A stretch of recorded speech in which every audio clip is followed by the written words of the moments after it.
आज की कहानी है बहन का सुहाग। आनंद रंजन अर्बन बैंक में क्लर्क थे। उनकी आमदनी ठीक ठाक ही थी।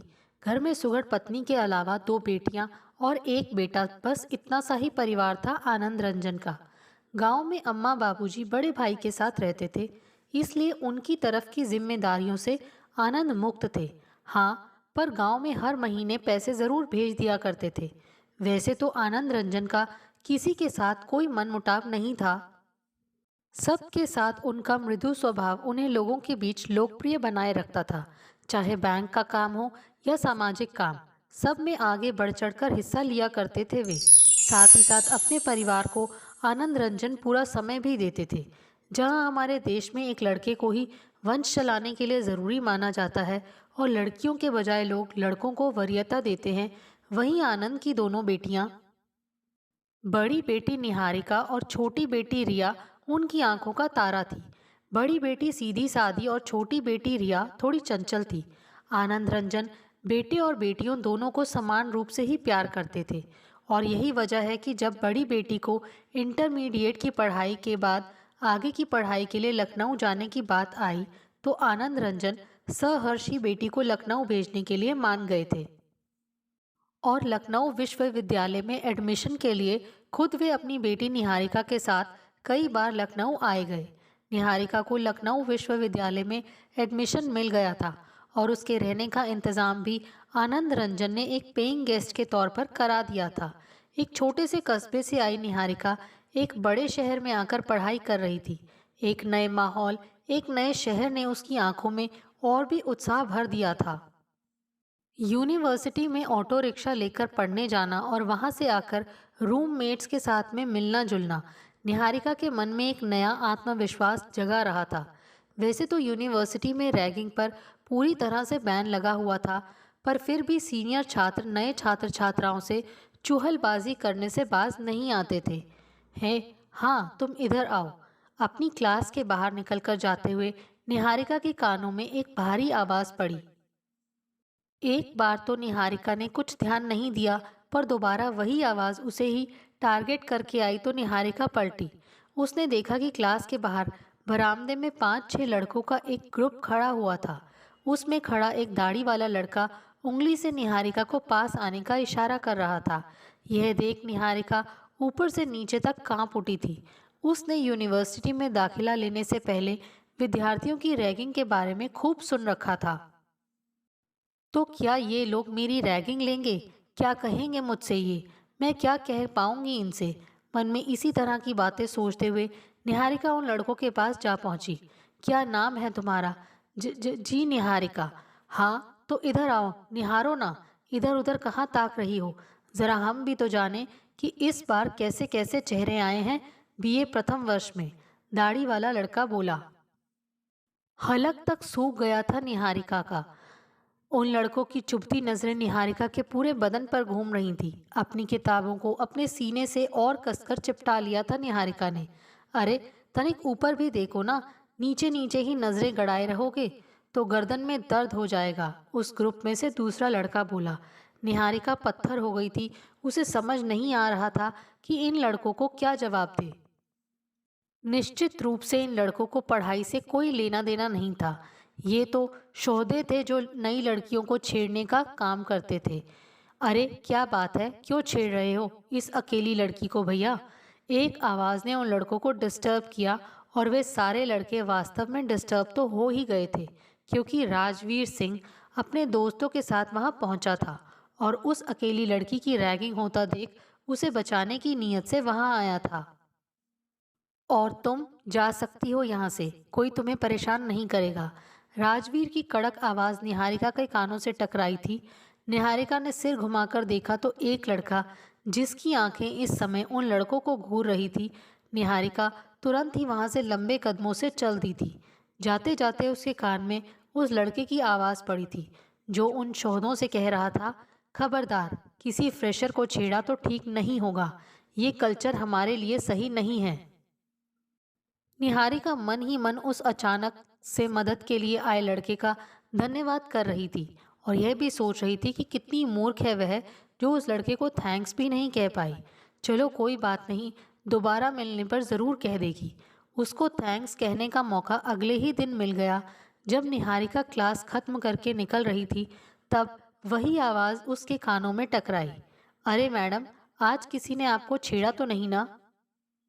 देखा तो कल मदद करने वाला लड़का ही अपने दोनों हाथों को नमस्ते की शक्ल में जोड़कर खड़ा हुआ था और निहारिका की आंखों में देखकर मुस्कुराए जा रहा था।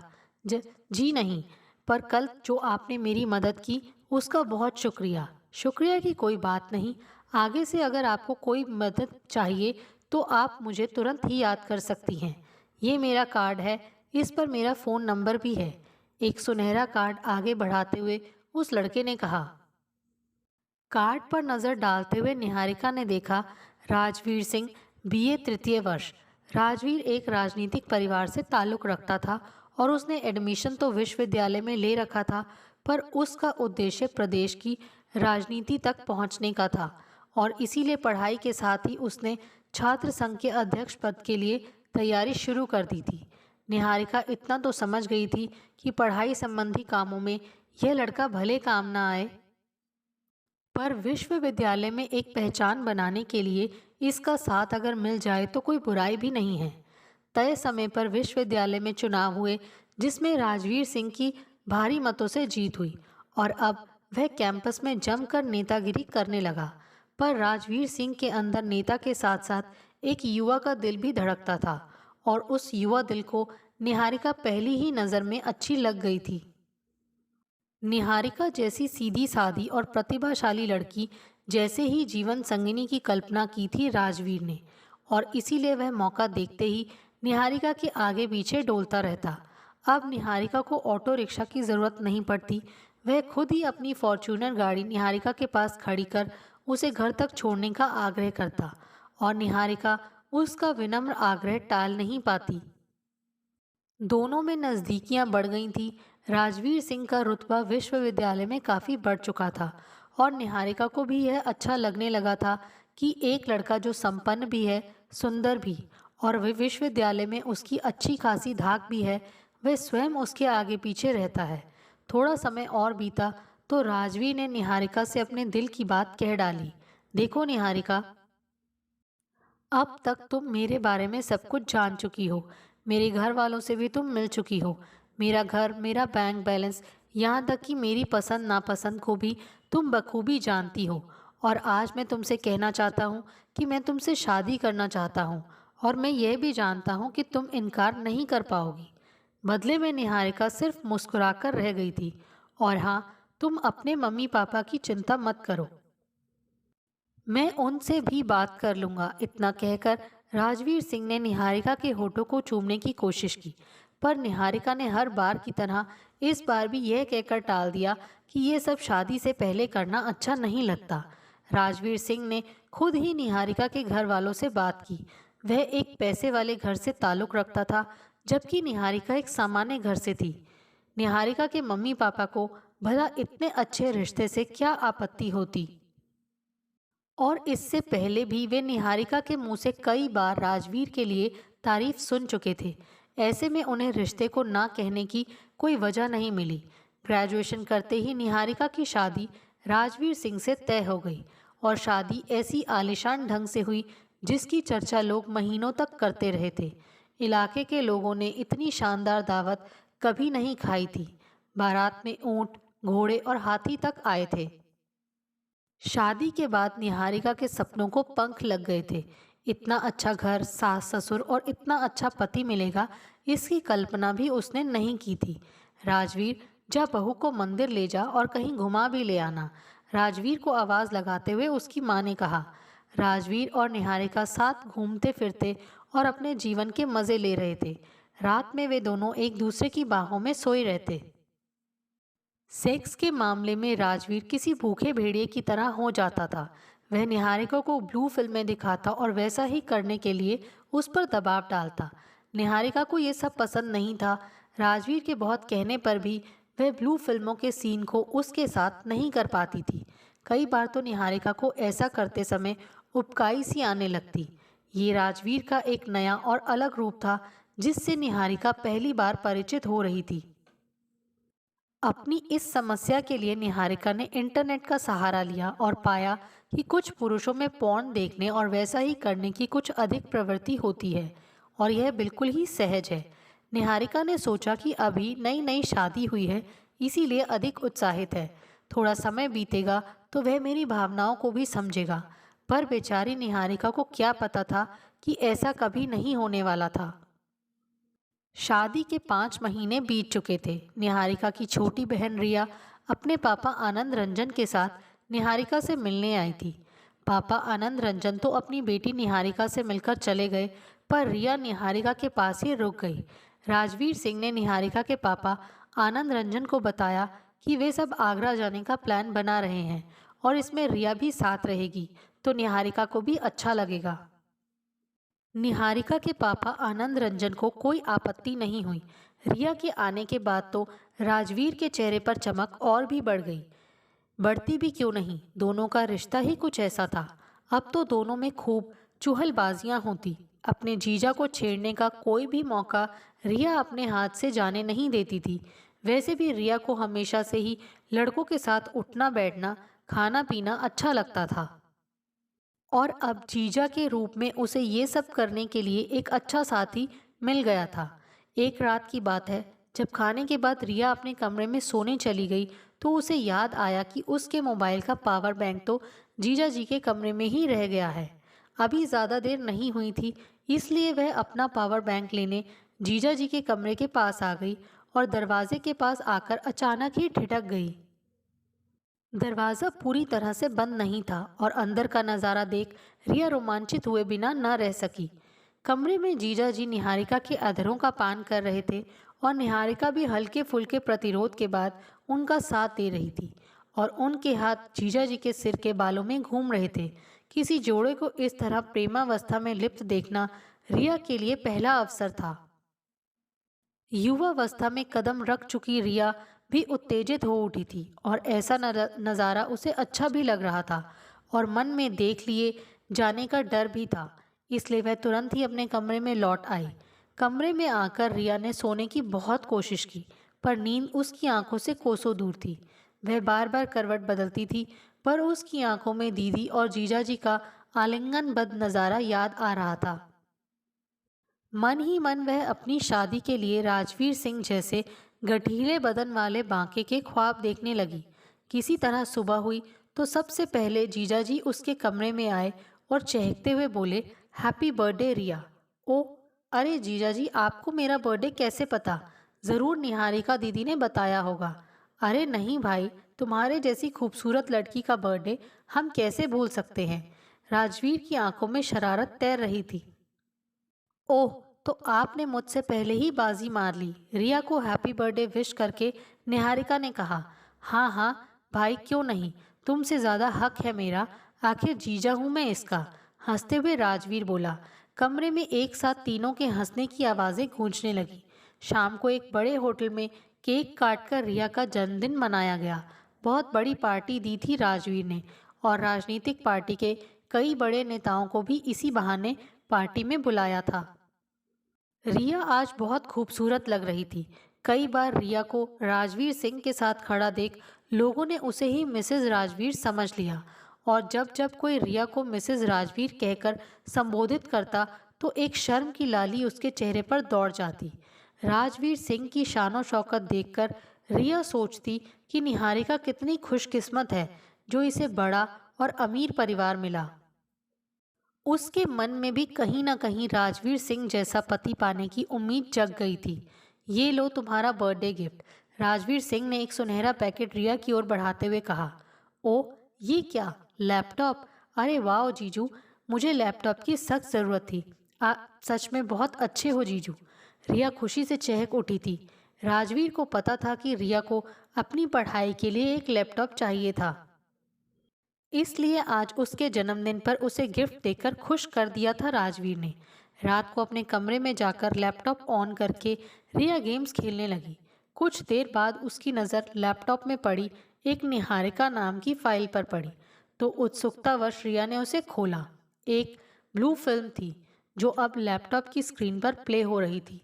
पहले तो रिया को कुछ हैरानी हुई कि नए लैपटॉप में ये ब्लू फिल्म कैसे आई? पर युवा होने के नाते उसकी रुचि उस फिल्म में बढ़ती गई और फिल्म में आते जाते दृश्यों को देखकर वह भी उत्तेजित होने लगी। यही वह समय था जब कोई उसके कमरे में आया और अपना हाथ रिया के सीने पर फिराने लगा था। रिया ने चौंक कर लैपटॉप बंद कर दिया और पीछे घूमकर देखा तो वह राजवीर था। जीजा जी, वह लैपटॉप ऑन करते ही फिल्म, अरे कोई बात नहीं, तुम खूबसूरत हो, जवान हो, तुम नहीं देखोगी तो कौन देखेगा। वैसे तुमने उस दिन मुझे और निहारिका को भी एक दूसरे को किस करते देख लिया था। राजवीर ने इतना कहकर रिया को अपनी मजबूत बाहों में जकड़ लिया और उसके नरम होठों को चूसने लगा। जीजा जी को ऐसा करते रिया कोई विरोध कर न सकी थी, जैसे उसे भी राजवीर की इन बाहों में आने का इंतजार था। राजवीर रिया की खूबसूरती का दीवाना हो चुका था, तो रिया भी उसके पैसे और शान शौकत पर फिदा थी। दोनों की सांसों की गर्मी से कमरा दहक उठा था। राजवीर ने रिया के कपड़े उतारने शुरू कर दिए। रिया थोड़ा शर्माई सकुचाई, पर सेक्स का नशा उस पर भी हावी हो रहा था। दोनों ही एक दूसरे में समा गए और उस सुख को पाने के लिए यात्रा शुरू कर दी, जिसे लोग जन्नत का सुख कहते हैं। उस दिन जीजा साली ने दोनों के बीच का रिश्ता तार तार क्या हुआ, फिर तो दोनों के बीच की सारी दीवारें ही गिर गई। राजवीर का काफी समय घर में ही बीतता। जरूरी काम से भी वह बाहर जाने में कतराता था। घर पर जब भी मौका मिलता तो वह रिया को छूने का कोई मौका हाथ से नहीं जाने देता। और तो और, दोनों सेक्स करने में भी नहीं चूकते थे। एक दोपहर जब निहारिका कुछ रसोई के काम निपटा रही थी, तभी राजवीर रिया के कमरे में घुस गया और रिया को बाहों में दबोच लिया। दोनों एक दूसरे में डूबकर सेक्स का मजा लूटने लगे। अभी दोनों अधबीच में ही थे कि कमरे के खुले दरवाजे से निहारिका अंदर आ गई। अंदर का नज़ारा देख उसके पैरों के नीचे की जमीन ही खिसक गई। दोनों का नंगा एक दूसरे में लिप्त देख पागल होने लगी थी निहारिका। ओ राजवीर, ये क्या कर रहे हो मेरी बहन के साथ? अरे, जब मेरा पेट तुमसे नहीं भरा तो मेरी बहन पर मुंह मारने लगे। माना कि मैं तुम्हारी सारी मांगे पूरी नहीं कर पाती थी, पर तुम्हें कुछ तो अपने ऊपर कंट्रोल रखना चाहिए था। और तुम रिया, रिया की ओर घूमते हुए निहारिका बोली, बहन ही बहन की दुश्मन बन गई। तुमसे अपनी जवानी नहीं संभाली जा रही थी तो मुझे बता दिया होता। मैं मम्मी पापा से कहकर तुम्हारी शादी करा देती। पर ये क्या, तुम्हें मेरा ही आदमी मिला था अपना मुंह काला करने के लिए। मैं अभी जाकर यह बात पापा को बताती हूँ। कमरे से बाहर जाते हुए निहारिका फुफकार रही थी। राजवीर ने सोचा कि आज तो निहारिका पापा को यह बात बता ही देगी। अपने ही पिता की नज़रों में वह गिर जाएगा। मैं कहता हूँ रुक जाओ निहारिका, रुक जाओ, नहीं तो मैं गोली चला दूंगा। धाएं। और अगले ही पल निहारिका के मुंह से एक चीख निकली और उसकी लाश फर्श पर पड़ी हुई थी। अपनी जेब में एक रिवॉल्वर राजवीर हमेशा ही रखता था, पर किसे पता था कि वह उसे अपनी ही प्रेमिका और नई नवेली दुल्हन को जान से मारने के लिए इस्तेमाल कर देगा। यह देख रिया सकते में थी। अभी वह पूरे कपड़े भी नहीं पहन पाई थी कि गोली की आवाज़ सुनते ही पापा मम्मी ऊपर के कमरे में आ गए। अंदर का नज़ारा देख सभी के चेहरे पर कई सवालिया निशान थे और ऊपर से रिया का इस अवस्था में होना उनकी हैरानी को और भी बढ़ाता जा रहा था। क्या हुआ? बहू को क्यों मार दिया? माँ बुदबुदाई। पर क्यों राजवीर? नहीं माँ, मैंने नहीं मारा उसे, बल्कि उसने आत्महत्या कर ली है। राजवीर ने निहारिका के हाथ के पास पड़े रिवॉल्वर की तरफ इशारा करते हुए कहा और इस हत्या को आत्महत्या का रुख देने की कोशिश की। यह देखकर सभी चुप थे। राजवीर, रिया और अब उसके मम्मी पापा पर अब तक बिना कहे ही कुछ कुछ कहानी उनकी समझ में आने लगी थी। निहारिका के मम्मी पापा को खबर की गई। अगले दिन निहारिका के मम्मी पापा भी रोते हुए आए, पर यह बताने का साहस किसी में नहीं हुआ कि निहारिका को किसने मारा है। आनंद रंजन ने रोते हुए कहा, अच्छी खासी तो थी जब मैं मिलकर गया था उससे, अचानक से क्या हो गया? और भला वह आत्महत्या क्यों करेगी? बोलो दामाद जी, बोलो रिया, तुम तो उसके साथ थे, वह अपने को क्यों मारेगी? आनंद रंजन बदहवास थे। किसी की समझ में कुछ नहीं आ रहा था। वे पुलिस को बुलाना चाहते थे और मामले की जांच कराना चाहते थे। उनकी मंशा समझ राजवीर ने खुद ही पुलिस को फोन किया। आनंद रंजन को समझाते हुए राजवीर ने कहा, देखिए, जो होना था हो गया। ऐसा क्यों हुआ, कैसे हुआ, इसकी तह में ज़्यादा जाने की ज़रूरत नहीं है। हाँ, अगर आपको यही लगता है कि हम निहारिका की हत्या के दोषी हैं, तो बेशक हमारे खिलाफ रिपोर्ट कर दीजिए और हमको जेल भेज दीजिए। पर आपको बता दें कि अगर हम जेल चले भी गए तो जेल के अंदर भी वैसे ही रहेंगे जैसे हम यहाँ रहते हैं। और अगर आप जेल नहीं भेजें हमको, तो आपकी छोटी बेटी की ज़िंदगी संवार देंगे। अगर हमारी बात का भरोसा ना हो तो पूछ लीजिए अपनी बेटी रिया से। इतना सुनने के बाद आनंद रंजन के चेहरे पर कई तरह के भाव आए गए। एक बार भरी आंखों से उन्होंने रिया की तरफ सवाल किया, पर रिया खामोश रही, मानो उसकी खामोशी राजवीर की हाँ में हाँ मिला रही थी। आनंद रंजन ने दुनिया देखी थी, वे बहुत कुछ समझे, और जो नहीं समझ पाए उसको समझने की जरूरत भी नहीं थी। पुलिस आई और राजवीर के पैसे और रसूख के आगे इसे महज एक आत्महत्या का केस बनाकर रफा दफा कर दिया गया। किसी को कोई आश्चर्य नहीं हुआ, क्योंकि सभी राजवीर के जलवे को जानते थे। पर हाँ, आनंद रंजन के नाते रिश्तेदारों और राजवीर के पड़ोसियों को जबरदस्त हैरानी तब जरूर हुई जब एक साल बाद ही आनंद रंजन ने रिया की शादी राजवीर से कर दी। निहारिका के बेडरूम पर अब रिया का अधिकार था और राजवीर की गाड़ी में अब रिया घूमती थी। इस तरह एक बहन ने दूसरी बहन के ही सुहाग को छीन लिया था। ये अलग बात थी कि जानते बूझते हुए भी अपनी बेटी को इंसाफ ना दिला पाने का गम आनंद रंजन सहन ना कर पाए, और रिया की शादी राजवीर के साथ कर देने के कुछ दिनों बाद ही उनकी मृत्यु हो गई। रिया अब भी राजवीर के साथ ऐश कर रही थी। दोस्तों, आपको हमारी ये कहानी कैसे लगी? प्लीज़ कमेंट्स करके बताइए। Thanks for watching this video.